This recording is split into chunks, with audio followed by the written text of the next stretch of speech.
I think it's hard to eclipse just how special House of Bondage is. Nothing had been seen like this before, nothing at all in terms of a documentary eye on South Africa.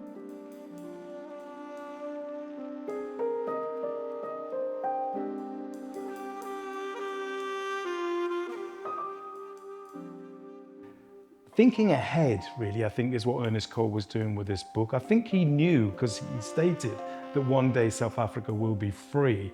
So I think he's really writing through his lens, or taking these photographs, if you like, for a kind of future conversation, so that we can all remember what it was like back then.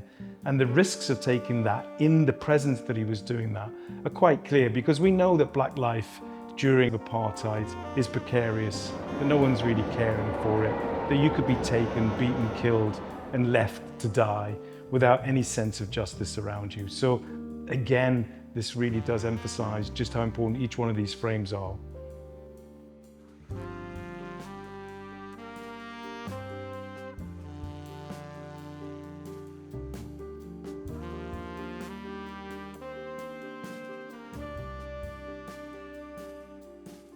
Each chapter, I think, can be recognized as a significant body. I think one of the sets that caught my eye very early on, when I first discovered this book, which I think was probably in the early 80s, the images from the mines. 24 hours a day, 6 days a week, 500,000 Africans are at work in the earth.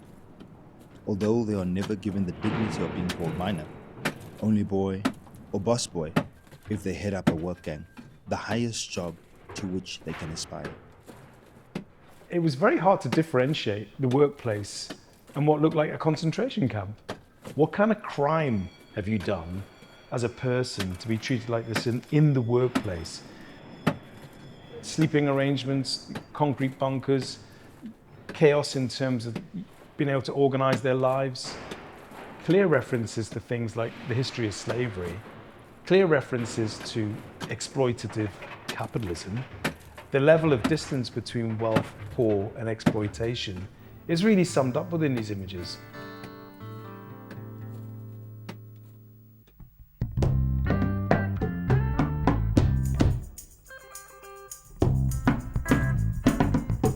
Artists or photographers like Ernest Cole are trying to prove this idea that the black body is a human subject.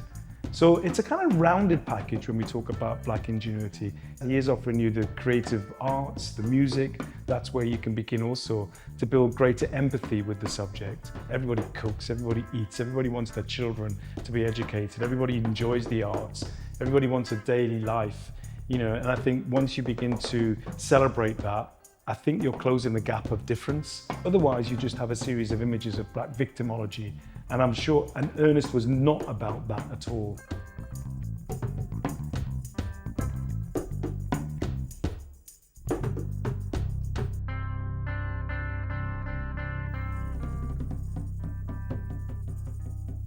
So on the one hand, you've got images of ingenuity and black creativity, but the other side of that is the vulnerability, young lives, kids on the street. These children are caught within all kinds of exposures. One is also, of course, Ernest Cole's lens. What's your future going to be like without an education? But it is too late. The boy called Papa is out of control. He doesn't care that he wears rags. When these pictures were taken, Papa's mother had just learned that he had been playing hooky for 3 months.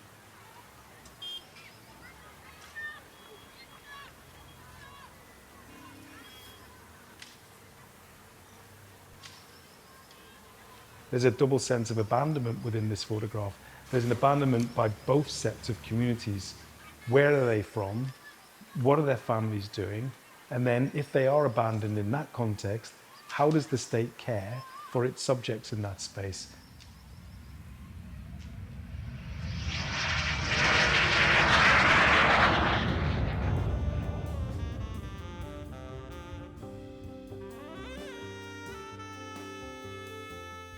Leaving South Africa must have been a really difficult decision for a young man to make.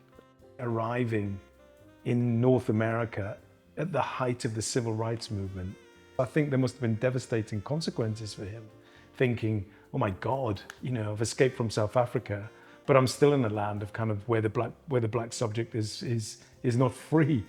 I think it's really important to look at what the impact of that must have been. And I think the challenge now to look at Ernest's work is to imagine what that is. I think as an audience, is not to go, oh, that's awful.